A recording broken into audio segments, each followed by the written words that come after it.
Before we dive into this incredible story, make sure you're part of our journey. Hit that subscribe button, turn on notifications, and get ready for a story that will leave you thinking. And if you love inspiring tales, a like goes a long way. That's not a robot, that's garbage with wires. The teacher's words sliced through the classroom, triggering snickers that bounced off the dusty walls. James clutched his creation tighter, knuckles whitening as laughter swelled around him. The antiquated computer lab smelled of chalk dust and forgotten potential. Outdated monitors flickered in the afternoon light, while outside, black town cars lined the cracked parking lot. The mayor's visit, something about a tech initiative nobody believed would materialize. James just wanted to disappear, his makeshift robot now feeling heavier in his trembling hands. In this school, we focus on practical skills, not fantasy projects, the principal added, adjusting her blazer with administrative authority. She didn't notice the tall figure pausing at the doorway, how his curious eyes locked onto the contraption of discarded parts that a red-faced boy was now trying to hide beneath his desk. If this moment made you feel something, imagine what's coming next. Hit that like button and stay with us. Subscribe now. James Fisher had spent 3 months collecting discarded electronics from dumpsters behind the town's only computer repair shop. Every afternoon after school, he'd carefully extract components that others had deemed worthless, carrying them home in his worn backpack to the small apartment he shared with his grandmother. There, at a kitchen table scarred with burn marks from his soldering iron, he'd built something that moved on its own. A simple machine that could follow light sources and navigate around obstacles.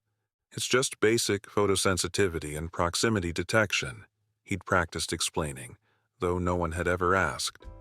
The robot was constructed from an old RC car chassis, discarded circuit boards and sensors salvaged from broken electronics. What made it special wasn't its appearance. It was undeniably ugly, but rather the elegantly efficient code James had written, stored on a thumb drive now burning a hole in his pocket. The classroom had fallen into an uncomfortable silence as Mr. Peterson continued his systematic dismantling of James's passion. This isn't Silicon Valley, it's Riverdale. Companies like Tesla don't come looking for talent here.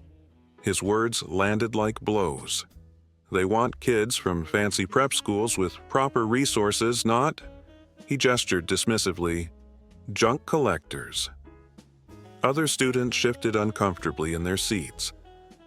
Most had never paid much attention to James, the quiet kid who always sat in the back, who never raised his hand during discussions about future careers, yet somehow managed perfect scores on every exam. A few glanced toward the door, where the tall stranger in the simple black t-shirt and blazer now leaned against the frame, his expression unreadable but intensely focused on the scene unfolding before him. Principal Warner stepped closer to James's desk, her voice softening with what she believed was kindness. James, colleges look for practical achievements, not toys. Perhaps you should join the debate team instead. James stared at the scratched desktop, fighting the burning sensation behind his eyes. The application for Tesla's Young Innovators program sat half-completed on his grandmother's ancient laptop at home. The deadline was tomorrow, but what was the point now? Even his teachers thought he was wasting his time. The robot, his proof of concept, suddenly looked as pathetic as everyone said it was. Mr. Peterson had already turned back to the whiteboard, ready to continue his lesson on basic spreadsheet functions, when a voice from the doorway cut through the room like an electric current. "Excuse me, is that a self-directing phototropic navigation system?" The classroom froze. Mr. Peterson's marker stopped mid-stroke. Principal Warner's practiced smile faltered, and 30 heads turned simultaneously toward the door, where Elon Musk, the actual Elon Musk, stood with his hands in his pockets, eyes fixed not on the adults in the room, but on the contraption of salvaged parts sitting on James's desk. Things are about to take a turn. Don't miss what happens next. Subscribe, like our video, and keep watching.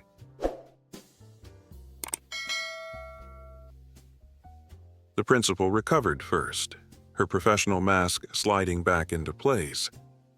"Mr. Musk, we weren't expecting you in this particular classroom. We've prepared a special presentation in the auditorium." Her voice carried the desperate cheerfulness of someone trying to steer a derailed train back onto its tracks. But Elon was already moving toward James's desk, ignoring the sudden flurry of whispers erupting throughout the room. Students straightened in their seats, phones discreetly emerging to capture what was happening. Mr. Peterson stood frozen, the whiteboard marker still suspended in his hand, his face draining of color. "May I?" Elon asked James directly, gesturing to the robot. His voice was casual, as if they were the only two people in the room. James nodded mutely, unable to form words as the CEO of Tesla and SpaceX, the man whose biography he'd read 4 times, picked up his creation with the careful precision of someone handling something valuable. Elon turned the makeshift robot over in his hands, examining the exposed circuitry, the improvised power management system, the hand-soldered connections that James had redone a dozen times to get right. "You built this yourself?" Elon asked, looking directly at James, who managed a small nod. "From trash," Mr. Peterson interjected with a nervous laugh, attempting to regain control of the situation. "James likes to tinker with discarded electronics. We've been encouraging him to focus on more practical pursuits." Elon's expression didn't change, but something shifted in his eyes. "Resourcefulness is the mother of innovation," he said, not looking at the teacher. "Some of our best prototypes at both Tesla and SpaceX started exactly this way." The silence in the room deepened. Principal Warner glanced anxiously at her watch. The mayor was waiting in the auditorium with the press, the planned photo opportunity slipping away by the second. "Mr. Musk, we really should—" "What's your name?" Elon asked, still focused entirely on James. "James Fisher," he answered, his voice barely audible. "And what does it do?" "James Fisher?" Elon placed the robot back on the desk, his interest unwavering. For the first time since Elon had entered the room, something sparked in James's eyes. He reached into his pocket and pulled out the thumb drive. "The hardware is just basic. It follows light and avoids obstacles," James explained, his voice growing stronger with each word. "But the algorithm is what makes it special. It learns from its environment and adapts its behavior patterns. It can recognize repeated obstacles and develop more efficient paths without being explicitly programmed to do so." James inserted the drive into one of the classroom's ancient computers, pulled up a simple interface, and hit enter. The robot on his desk came to life, its movements surprisingly fluid for something constructed from discarded parts. It navigated around books James placed in its path, consistently moving toward the brightest point in the room, the window, while leaving digital breadcrumbs that appeared on the computer screen, mapping its learning process in the real time. The classroom had transformed. Students who had been snickering minutes earlier now crowded forward, phones recording every moment. Mr. Peterson stood rigid, an unreadable expression fixed on his face. And throughout it all, Elon watched with undisguised interest, occasionally nodding as James, now fully animated, explained subroutines and decision trees he'd coded late into the night while his grandmother slept. This story is only getting deeper. What would you do in this situation? Comment below, and let's talk. "You know what impresses me most about this?" Elon said when James finally paused for breath. The entire class leaned forward, hanging on every word. "It's not just the technical achievement, though that's remarkable. It's that you built this with what was available to you. You didn't wait for perfect conditions or ideal components. He picked up a circuit board that James had clearly salvaged and modified. This looks like it came from an old DVD player, am I right? James nodded, a hint of pride breaking through his nervousness. I had to rewire it completely and write custom drivers to make it compatible with the rest of the system. That's exactly how innovation works in the real world, Elon said, his voice carrying enough to ensure everyone in the room could hear him clearly. The myth that you need state-of-the-art labs and expensive equipment to create something meaningful. That's just gatekeeping. Principal Warner shifted uncomfortably. The mayor had already sent 3 text messages asking about the delay. But Elon wasn't finished. He turned to face the class, the robot still in his hands. Some of the most revolutionary ideas in history came from people working with limited resources, Elon continued. The Wright brothers weren't aerospace engineers with billion-dollar facilities. They were bicycle mechanics. What they had was a persistence and the willingness to learn from failure. His gaze shifted to Mr. Peterson, whose face had flushed a deep crimson. Teaching practical skills is valuable, but dismissing creativity and innovation as fantasy? Elon shook his head. That's the fastest way to extinguish the very spark that drives progress. The classroom had fallen into a hushed reverence. Even the principal seemed unable to interrupt as Elon turned back to James, whose eyes were wide with disbelief at what was happening. Do you have plans for future iterations? Elon asked, gesturing to the robot. James hesitated, then reached into his backpack and pulled out a worn notebook. He flipped it open to reveal pages of hand-drawn schematics and code fragments. I want to implement a rudimentary neural network so it can recognize specific objects and respond accordingly. But I don't have the processing power. You'd be surprised what you can accomplish with limited computing resources if your algorithms are elegant enough, Elon replied, scanning the notebook with genuine interest. Principal Warner finally found her voice. Mr. Musk, the mayor is waiting. We really should proceed to the planned events. Elon nodded, but didn't move toward the door. Instead, he reached into his jacket pocket and pulled out a business card, handing it to James. This has my assistant's direct contact information. Send her your application for the Young Innovators Program. Tell her I said to flag it for my personal review. The card trembled in James's hand. I haven't finished the application.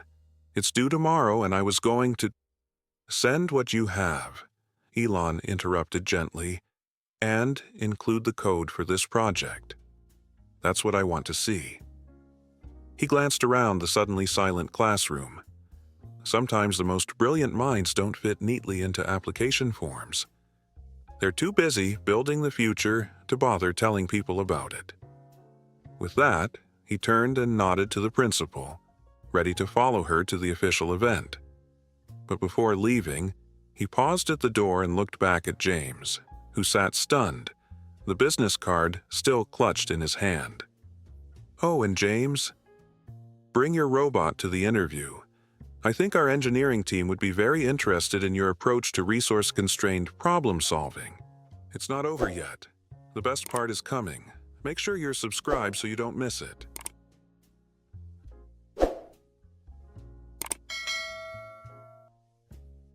The classroom exploded into chaos the moment Elon disappeared down the hallway with Principal Warner.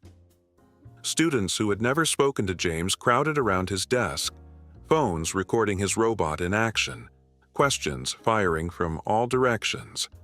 Mr. Peterson stood by the whiteboard, his lesson plan forgotten, watching as the social hierarchy of his classroom rearranged itself before his eyes. By lunch period, video clips were circulating throughout the school. James Fisher, the quiet kid from Ms. Abernathy's third-period computer science class, had impressed Elon Musk with a robot made from literal garbage. The same students who had laughed at his junk collection now traded stories about how they'd always known James was a genius. James sat alone at his usual lunch table, still in a daze, the business card secure in his wallet. His phone buzzed with a text from his grandmother. "What's this about you meeting Elon Musk?" Mrs. Jenkins from next door just called to tell me she saw you on someone's Instagram. After school, Mr. Peterson stopped James in the hallway. The teacher's usual confidence had deflated, replaced by an awkward uncertainty. "James, about what happened in class today," he began, not quite meeting the boy's eyes. "It's okay, Mr. Peterson," James replied quietly. "I know you were just trying to be realistic." The teacher nodded slowly. "Maybe I've been too realistic. Sometimes we teachers forget that breakthroughs don't come from following established paths." He hesitated. "If you need help finishing that application tonight, I could stay late. The computer lab has better internet than the public library." Later that evening, as James worked on his application in the empty computer lab, news vans gathered outside the school. The mayor, sensing a PR opportunity, had already issued a statement about Riverdale High's commitment to fostering technological innovation. Principal Warner, who had spent years fighting budget cuts to the school's science program, suddenly found herself fielding calls from potential donors. The school board president wanted to discuss a new innovation lab initiative, possibly with Tesla Educational Partnership. 6 months later, a new plaque hung in Riverdale High's main hallway. Home of James Fisher, Tesla Young Innovators Program Fellow. Beneath it sat a glass display case containing a crude robot made of salvaged parts, a reminder that had become something of a school legend. In the newly funded computer science lab, 3 students huddled around a table of discarded electronics, carefully extracting components. On the wall above them hung a framed quote from Elon Musk. "Intelligence is not a function of resources, but of resourcefulness." James was now in California, the youngest intern in Tesla's history. His grandmother relocated to a comfortable apartment nearby. His first assignment, developing efficient machine learning algorithms for resource-constrained environments. Mr. Peterson used James's story to begin each school year, telling new students about the day Elon Musk recognized what everyone else had missed. "The most valuable intelligence," he would say, "often exists in the quietest corners, built from the pieces others have thrown away. Our job isn't to tell you what's impossible. It's to help you see what's possible." And in a dusty classroom in Riverdale, another quiet student started collecting parts that nobody wanted. Wow, what a story! If this moved you, imagine what else we have for you. Hit that like button, drop a comment, and let us know what you think.